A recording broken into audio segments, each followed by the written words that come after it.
এই মসজিদে একদিন সবার জানাজা পড়া হয়। এই মসজিদ মাদ্রাসা কেউ তৈরি করতে চায় না, সবাই চাই বড় বড় 10 তলা 20 তলা বাড়ি তৈরি করতে। মরে গেলে এই মসজিদের মাইকে অ্যালার্ম দেওয়া হয়, আজকে অমুক চলে গেছে, তার জানাজা হবে এই কয় ঘটিকার সময়। সবাই বাড়ি বানানোর চিন্তায় থাকে, ব্যস্তই থাকে, কেউ মসজিদ মাদ্রাসা তৈরি করার পিছনে এত শ্রম দিতে চায় না। একদিন সবাইকে চলে যেতে হবে, আর এই মসজিদের মাইকে অ্যালার্ম দেবে। এটাই হলো বাস্তবতা, এটাই মেনে নিতে হবে।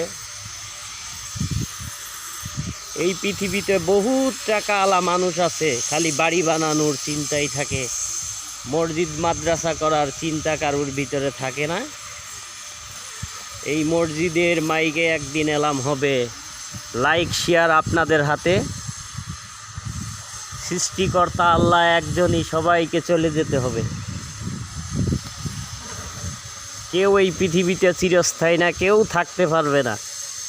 সবাইকে 3.5 হাত মাটির ঘরে চলে যেতে হবে, এক টুকরা কাফনের কাপড় নিয়ে। কেউ সারা জীবন বেঁচে থাকবে না।